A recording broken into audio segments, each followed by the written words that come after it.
নমস্কার বন্ধুরা, শ্রাবণী রান্নাঘরে আপনাদের সবাইকে স্বাগত জানিয়ে আমি প্রতিদিনের মতো আবারও আজকের একটা রান্নার ভিডিও নিয়ে আপনাদের সামনে চলে এসেছি। আজকের আমি আপনাদের কাঁচা টমেটোর সঙ্গে অল্প একটু ধনেপাতা দিয়ে একটা অসাধারণ রেসিপি বানিয়ে দেখাবো। আশা করি আপনাদের ভালো লাগবে। তার জন্য কিন্তু আমার পুরো ভিডিওটা আপনাদের দেখতে হবে। আর দেখা শুরু করার আগে একটা লাইক দেবেন, সুন্দর একটা কমেন্ট করবেন আর শেয়ার করতে ভুলবেন না। তাহলে চলুন আজকের আমি এই রেসিপিটা কিভাবে বানাচ্ছি সেটা আপনারা একবার দেখে নিন। রান্নাটা করার জন্য প্রথমে আমি এখানে দেখুন গ্যাসটা অন করে একটা কড়া বসিয়ে দিয়েছি। এইবারে আমি কড়ার মধ্যে দিয়ে দেব সর্ষের তেল। এখানে কিন্তু রান্নাটা করার জন্য আমি সর্ষের তেলই ব্যবহার করেছি, আর আপনারাও চেষ্টা করবেন সর্ষের তেল ব্যবহার করার।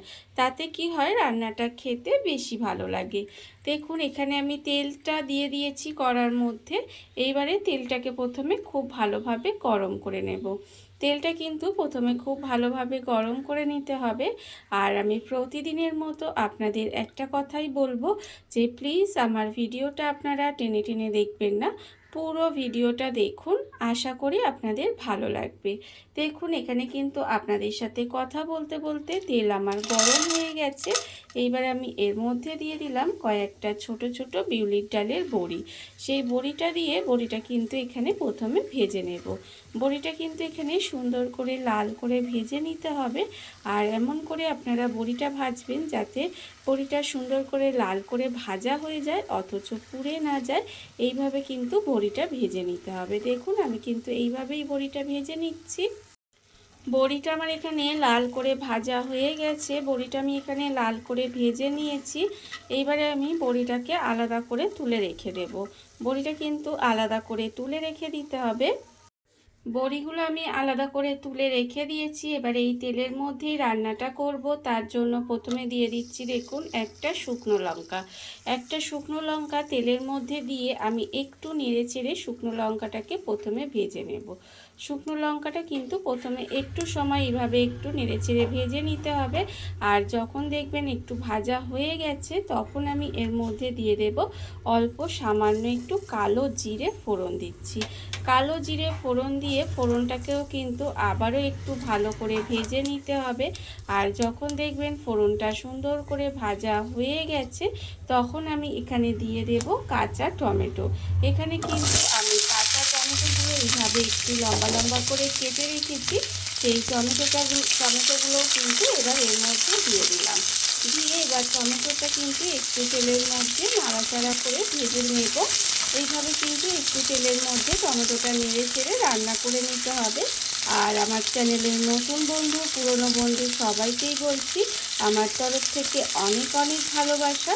নতুন বন্ধুদের বলবো যদি আমার চ্যানেলটা সাবস্ক্রাইব করেন তাহলে পাশে থাকা বেল বাটনটা অবশ্যই প্রেস করে দেবেন, যাতে আমি যখনই কোনো নিত্য নতুন ভিডিও আপলোড করব সবার প্রথমে আপনাদের কাছে নোটিফিকেশান চলে যাবে এবং আপনারা আপনাদের সময় মতো ভিডিওটা দেখে নিতে পারবেন। আর পুরনো বন্ধুদের বলবো এইভাবে আমার পাশে থাকার জন্য, আমাকে এগিয়ে যেতে সাহায্য করার জন্য আপনাদের অসংখ্য অসংখ্য ধন্যবাদ।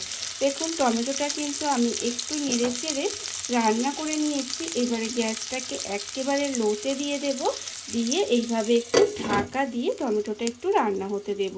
যতক্ষণে এখানে টমেটোটা রান্না হচ্ছে ততক্ষণ দেখুন আমি অন্যদিকে একটা মিক্সির জার নিয়ে নিয়েছি। এবার মিক্সির জারের মধ্যে দিয়ে দেব কিন্তু এখানে ধনেপাতা। দেখুন এক মুঠোখানি ধনেপাতা, ফ্রেশ ধনেপাতা আমি নিয়ে নিয়েছি, সেইটা দিয়ে দিলাম। আর দেব এখানে কাঁচা লঙ্কা। এখানে কিন্তু আমি দুটো কাঁচা লঙ্কা একটু এইভাবে ভেঙে ভেঙে দিয়ে দিচ্ছি। তবে আপনারা কতটা ঝাল খাবেন সেটা বুঝে কিন্তু লঙ্কাটা ব্যবহার করবেন। তবে এই রেসিপিটা একটু ঝাল ঝাল হলে খেতে ভালো লাগে। এবারে দেখুন মিক্সির মধ্যে ঢাকাটা দিয়ে এবার এটাকে খুব ভালোভাবে একটু পেস্ট করে নেব। কাঁচা লঙ্কা ধনেপাতাটা পেস্ট করে আমি এখানে বাটির মধ্যে ঢেলে রেখে দিয়েছি। আর অন্যদিকে দেখুন আমি যে টমেটোটা এখানে গ্যাসটাকে লোতে দিয়ে একেবারে ঢাকা দিয়ে একটু সময় রান্না হতে দিয়েছিলাম, সেটাও কিন্তু আমার এখানে অনেকটাই এইভাবে রান্না হয়ে গেছে। এইবারে আমি এর মধ্যে দিয়ে দেব, দেখুন এখানে দেব আন্দাজ মতো একটু নুন দিয়ে দেব, আর দেব এখানে খুব সামান্য একটু চিনি দিয়ে দিলাম। এইবারে আমি এর মধ্যে দিয়ে দেব, দেখুন যে ধনে পাতাটা এখানে বেটে রেখেছিলাম কাঁচা লঙ্কা দিয়ে, সেই ধনে পাতা বাটাটা দিয়ে দিলাম। দিয়ে এবার এটাকে এইভাবে একটু নাড়াচাড়া করে নেব।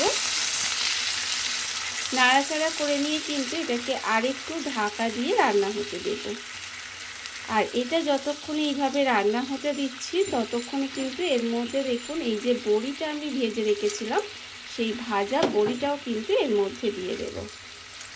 এইভাবে গ্যাসটাকে একেবারে লোতে দিয়ে রান্নাটা করতে হবে। আর কিন্তু এর মধ্যে আমি কোনো রকম জল দেব না, একেবারে গ্যাসটাকে লোতে দিয়ে এইভাবে একটু ঢাকা দিয়ে রান্নাটা করে নেব। ভীষণই সহজ একটা রান্না, অথচ খুব কম উপকরণে রান্নাটা হয়ে যাবে, খেতে কিন্তু অপূর্ব লাগে। বিশেষ করে গরম ভাত দিয়ে খেতে ভীষণ ভালো লাগে এই রেসিপিটা। এবারে এটা ঢাকা দিয়ে এইভাবে একটু সময় রান্নাটা হতে দেব। ঢাকা দিয়ে আমি কিছুক্ষণ এইভাবে একটু রান্না হতে দিয়েছিলাম, আর এর ফলে দেখুন আমি আপনাদের দেখাচ্ছি, দেখুন টমেটোটা কিন্তু নরম হয়ে গেছে, নরম হয়ে গিয়ে রান্না কিন্তু একেবারে রেডি হয়ে গেছে। আর এখানে কিন্তু বড়িগুলোও একদম নরম হয়ে যাবে, দেখতেই পাচ্ছেন। আমি এগুলো একটুখানি এইভাবে একটু ঘেটে ঘেটে দিচ্ছি।